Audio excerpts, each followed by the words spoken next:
Hey y'all, welcome to Life on Helton Creek. My name's Darcy, and this is the meat man. This is Steve Anderson at Anderson Beef, or Anderson Processing Meats. And processing. And processing.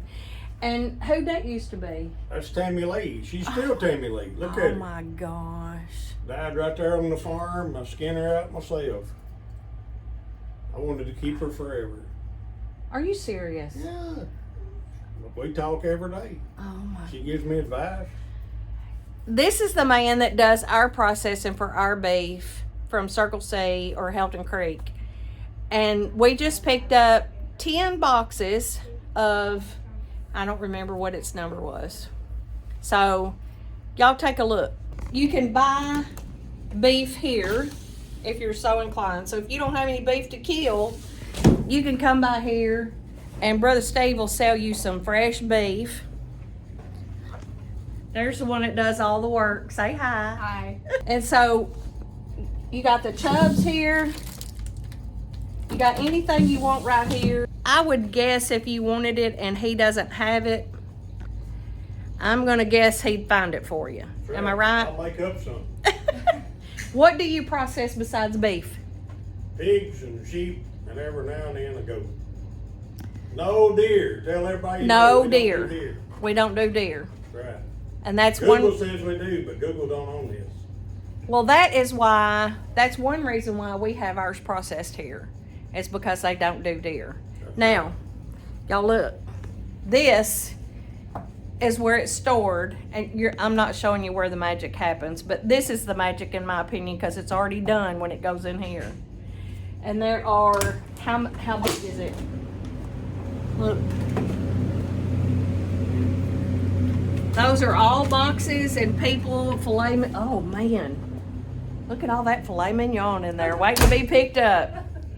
Mine's in the car. We frisky on the way out. We go in that freeze. He'll cut it any way you want it. Any kind of steak, any thickness, anything on your. Oh, hey.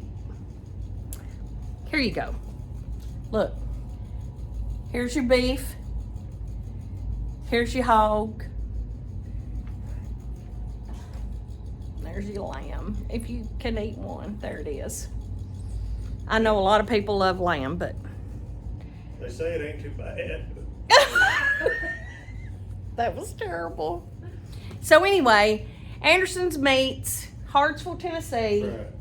And y'all come see Steve if you got anything, anybody local, anybody not local. Y'all come see Steve if you need something done. Well, I forgot to do a before, but I certainly will not forget to do an after. So this time, I had some little sliders made. And let's see. There's chuck roast, of course, ground beef, patties that we have made every time, a chuck roast, yeah, and where are they? They're in the top. They're in Behind the burgers. oh, behind the, oh, there's the brisket. 2 briskets there. There's ribeye steaks. There's New York strip.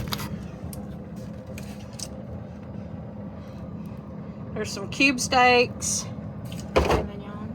Where are the fillets? Oh, they're in this basket. Filet. And y'all look at how just absolutely perfect. I got him a new toy. It is a KMC 4760. It is a Mower Caddy, which will make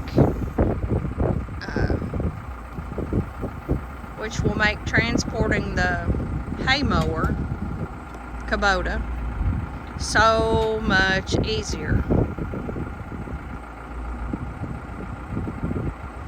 know, we travel for all the hay we cut. We don't really cut any right here on our farm.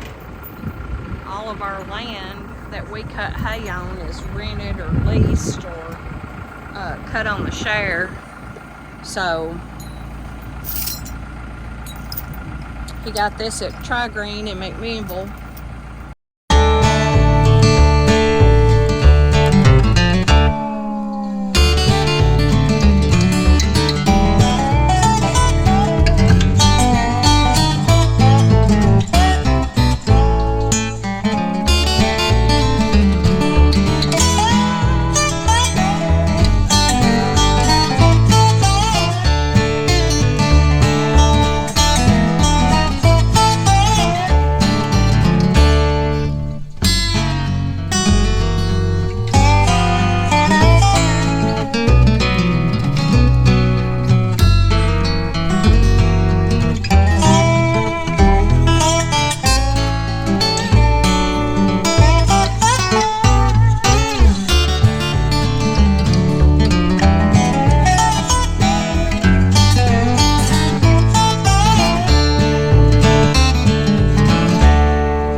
Everything's where it's supposed to be.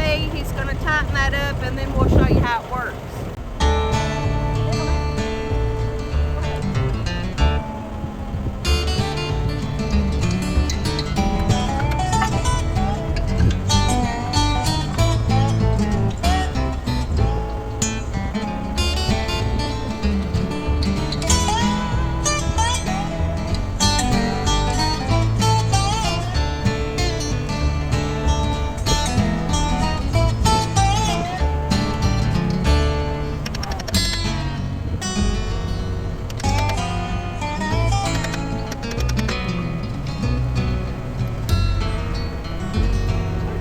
All right, what does it do? How does it do it? Okay, this is a Kelly Manufacturing Mower Caddy. So basically what this does is it allows you to permanently mount a disc mower onto this unit, and then when you go to mow hay, you can just back your tractor up, drop a pin in the tongue, hook the hydraulics up, and go. They were sort of developed because sometimes these mowers were sort of difficult to hook up.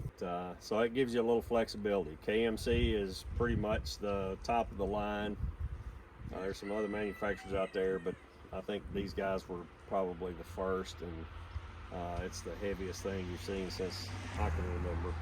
So we got a little bit more fine-tuned adjustment for it, but I opted to buy one that had the lift, which is this unit here with the hydraulic cylinder. They don't come standard with that. They come standard with fixed brackets to hook your mower to. And different mowers, some mowers require that you lift it up to get it set, and it's better to do this one. The other thing is, if I wanted to store it in the upright position, I can with this. I opted for the additional heavy weight bracket back there on the back, so that extra tube back there is about 300 pounds, I think. Right there by the tire. That big square thing next to the tire. And so that's 300 pounds of weight right there. So this unit altogether weighs 1,750 pounds. Holy cow. Like it is, plus the 300 pounds. So it weighs over 2,000 pounds, just the green part. So it weighs more than the mower does. One of the reasons I wanted one of these is we took the lift arms, the 3-point linkage off of the baler tractor, off of the 986, because we very rarely use 3-point hitch. And it gives me extra clearance for the PTO shaft on the baler, and we pull the batwing bush hog with it. But that's pretty much the extent of the 3-point. And we hooked this mower to the 1086 this spring, and it was a nightmare to hook up. So what the Caddy gives us the flexibility to do is I can hook it to the regular Kubota and take off at a minute's notice if I want to, but it also allows us to disconnect the baler and hook the 986 to it and mow with it, in addition to the other two orange tractors, so or the 1086. So it adds a whole lot of flexibility. Hunk had one that was a lesser known brand, and it had a couple of design flaws in my opinion. This one, it rests on the frame when it's down. When you lift it, you can lock it out, but at the end of the day, if it drops down, it's not going to drop plumb to the ground. And I've seen instances where the other one, the cylinder's on the bottom, so it pushes to lift it up, and if the cylinder bleeds down, you run the risk of running your cutter bar into the ground. If you go down the road, it just chews it into. And you didn't come to these conclusions lightheartedly. You did a great deal of research. Oh, I did, like most things. But and I got this through Tennessee Ag Enhancement, so I'm gonna get a 50% cost share on it. So that's a bonus because it's included in the hay equipment category. And it'll benefit us by making the cutter travel better. And like you said, the ease of hookup and disconnect to swap tractors out in the field if you need to. Yep. So there's a lot of benefits. I never saw any disadvantages to actually mowing with that other one. The most of it was the transport part of it. Right. But, so I'm really so it's called a Mower Caddy. Yeah. Caddy. Yeah. And once we hook the mower to it, we never have to hook the mower up again. Yeah, so we don't have to go through all this backing up, pulling up, and taking pins out. And hooking the backhoe to it and all that. We just back it up just like we would a trailer or the baler and hook it to the You can see right here the where the PTO and everything hooks up and where the tractor hooks up to it right here. So there you go. Thanks for the explanation, Pa. Yeah. Well, I'm pretty excited about seeing it in operation. There you got it. All right. Mower Caddy, Pa's latest and greatest toy. Once again, we'll tell you, it is always hay season at Circle C Farms.